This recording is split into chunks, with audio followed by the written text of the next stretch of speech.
ফেসবুকের মাধ্যমে প্রায় 90,000 মেয়ে কিডন্যাপ হয়েছে।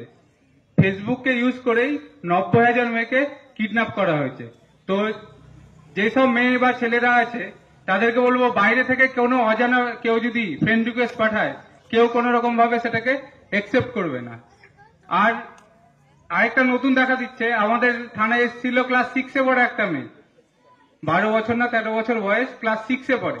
মেয়েটার মায়ের মোবাইলে ইনস্টাগ্রাম করে। ইনস্টাগ্রাম শুনেছেন, বাচ্চারা ছোটরা করে, বড়রা অনেকে শোনেনি, ইনস্টাগ্রাম করে। মেয়েটাকে একটা অ্যাকাউন্ট থেকে ফ্রেন্ড রিকোয়েস্ট এসছে, নাম বান্ধবীর নাম করে একটা রিকোয়েস্ট এসছে, বন্ধু এসছে। এবার সেটাকে কি করেছে, একসেপ্ট করেছে, যে আমার বান্ধবী তো আমাকে ফ্রেন্ড রিকোয়েস্ট পাঠিয়েছে, আমি এটা একসেপ্ট করি। দিয়ে বান্ধবীর সাথে কথা বলছে, দিয়ে কিছুক্ষণ পর ভিডিও কল করেছে। তো মেয়েটা ভিডিও কল ধরেছে, যে বান্ধবী আমাকে ভিডিও কল করছে, আমি ভিডিও কলটা ধরি।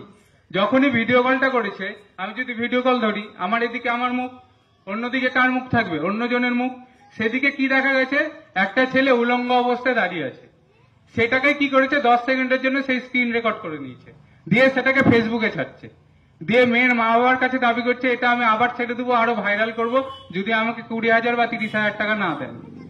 তো বাচ্চাদের হাতে বলে না যে মোবাইল দিতে হয় না, তো কিছু কারণের জন্য বলছি বাচ্চারা এগুলো বোঝে না। ক্লাস 6-এ পড়ে আমি কি বুঝবো, অতটা বোঝার ক্ষমতা নেই। যে 10 সেকেন্ডে যদি ভিডিও হয়ে যায়, মুখটা যদি এদিকে থাকে, অন্যদিকে যদি কোনো একটা বাজে ছবি থাকে, সেটা তো সবারই সম্মাননীয় হয়, সে ছোট হোক বা বড়।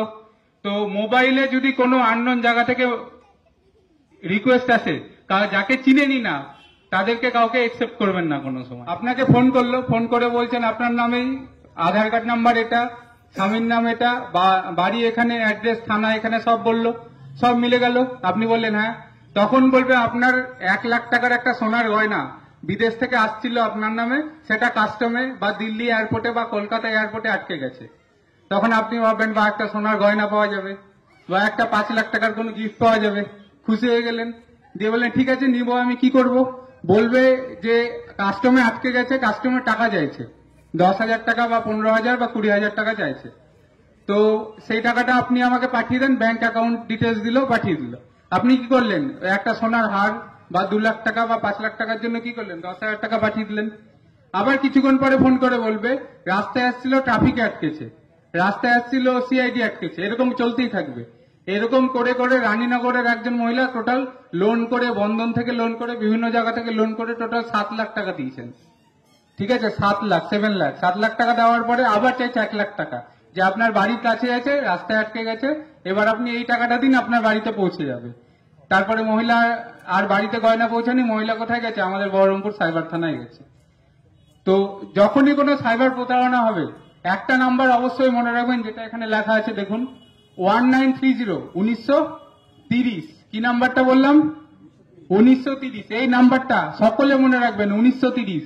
যখনই দেখবেন আপনি কোনো সাইবার প্রতারণার ফাঁদে পা পড়েছেন, তখনই কি করবেন, 1930 নাম্বারে ফোন করবেন, আর লোকাল থানায় যাবেন, একটা জিডি করবে, বা লোকাল থানা আপনাকে বলে দিবে কি কাজ করতে হবে। কারণ এখান থেকে বহরমপুর সাইবার ক্রাইম থানা অনেকটা দূর, 1.5 ঘন্টা 2 ঘন্টা লেগে যায়। তো যে তার আগে যদি কমপ্লেনটা করে নেন, যদি আপনার সাইবার ফ্রড হয়, 1,000 টাকা, 2,000 টাকা, 50,000 বা 1 লাখ টাকা চলে গেছে, আপনি সঙ্গে সঙ্গে কি করবেন, 1930-এ ফোন করবেন, না লোকাল থানায় যোগাযোগ করবেন। কারণ যত তাড়াতাড়ি 1 ঘন্টার মধ্যে কমপ্লেন করতে পারলে আপনার টাকা আটকে থাকবে। যদি 2 ঘন্টা, 3 ঘন্টা, 4 ঘন্টা হয়, টাকা কিন্তু বেরিয়ে যাবে। সেই জন্য বলছি সাইবার থানা যাওয়ার আগে একবার লোকাল থানায় যোগাযোগ করবেন, আর 1930-এ একটা ফোন করবেন। তাহলে যতটা সম্ভব 1 ঘন্টা, আধা ঘন্টার মধ্যে কমপ্লেন করতে পারলে টাকাটা কি হবে, আটকে যাবে। আরেকটা নতুন টপিক এখন খুব চলছে, গোটা ইন্ডিয়া জুড়ে চলছে, ফোনে কথা বলতে গেলেও দেখবেন ফোনে কিছুক্ষণ ধরে বলছে, সেটা কি ডিজিটাল অ্যারেস্ট। নাম শুনেছেন? এবার ডিজিটাল অ্যারেস্ট এটা মেনলি হচ্ছে কোথায়, মেন টাউনে যেখানে ওই কোটিপতি, প্রচুর পয়সাওয়ালা বিজনেসম্যান বড় বড় হচ্ছে, তাদেরকে এটা হচ্ছে। আমারই নিজেরই একটা কেস আছে বহরমপুর সাইবার থানায়। একজন স্কুল টিচার রিটায়ার্ড হয়েছে জাস্ট, ওনাকে ফোন করেছে, ফোন করে বলছে আপনার আধার নাম্বার এটা, আপনার ফোন নাম্বার এটা, আপনার 15টা ব্যাংক অ্যাকাউন্ট আছে। বলেছে হ্যাঁ, ওই ব্যক্তির 15টা ব্যাংক অ্যাকাউন্ট আছে। উনি আমাকে লিস্ট এনে দেখাচ্ছেন যে ওনার 15টা ব্যাংক অ্যাকাউন্ট। আমি লোককে জিজ্ঞেস করছি এত ব্যাংক অ্যাকাউন্ট কি কারণে। এবার ফোন করে বলছেন আমি দিল্লি সাইবার ক্রাইম থেকে বলছি, আপনার যে 15টা অ্যাকাউন্ট আছে এগুলো তো সব ব্ল্যাক মানি আছে। 15টা অ্যাকাউন্টে প্রায় 1.5 কোটি টাকা ছিল ওই লোকের। ঠিক আছে, এবার বলছে আপনার এগুলো ব্ল্যাক মানি। বলছে না, আমি সব ইনকাম করেছি, রিটায়ারমেন্টের পরেই টাকাগুলো পেয়েছি। তো বলছে ঠিক আছে, আপনি এই টাকাগুলো আমাদেরকে পাঠিয়ে দেন, আমরা তাহলে কিছুক্ষণ পরে আপনার কেসটা সব মিটিয়ে দিচ্ছি, টাকা নিয়ে দিয়ে আপনাকে পুরো টাকাটা ফেরত দিয়ে দিচ্ছি। এবার এই যে কথাবার্তাগুলো চলছে এগুলো সব হবে ভিডিও কলে, আপনার সামনে ধরে রাখবে, ইউনিফর্ম পরে থাকবে, আমার বা স্যারদের মতো যা ইউনিফর্ম দেখতে পাচ্ছেন সেম ইউনিফর্ম পরে থাকবে।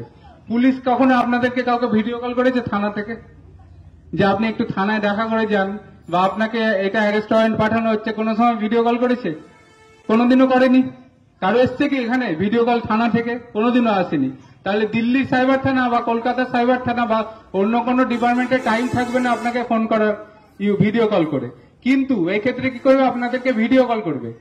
ভিডিও কলে আপনাকে সবসময় রাখবে, ভিডিও কল কাটতে দিবে না। ওই যে কথা বললাম স্কুল মাস্টার মশাই রিটায়ার্ড আর তার ওয়াইফ দুজনকে প্রায় 4 দিন ধরে ভিডিও কলের মাধ্যমে অ্যারেস্ট ছিল। তারা যখন ঘুমাতেও গেছিল ওদের সামনে মোবাইলটা চার্জে দিয়ে দাঁড় করানো ছিল যে ওরা ঘুমাচ্ছে সেটাও দেখবেন। ওই মহিলাও সরকারি একজন কর্মচারী, মহিলা যখন অফিসে গেছিল ব্যাগের মধ্যে পার্সের ভিতরে মোবাইল সেটা চলছিল, মোবাইল কোনো সময় কাটতে দিত না তাদেরকে। দিয়ে এইভাবে অ্যারেস্ট করার 4 দিনের মাথায় প্রথমে 24 লাখ, তারপর 44 লাখ, তারপরে 26 লাখ টাকা দিয়েছে। টোটাল 90 লাখ টাকা দেওয়ার পরেও ভিডিও কলে কথা বলছে। দিয়ে সেই মুহূর্তে আমাদের সাইবার থানায় দৌড়ে এসছে, দিয়ে আমাকে বলছে স্যার এই যে পুলিশ থেকে থানা থেকে ফোন করছে। আমি দেখছি হ্যাঁ ইউনিফর্ম পরে একজন আছে, সঙ্গে সঙ্গে সেটা কেটে দিয়েছি, তারপরে সেটা কেস হয়েছে।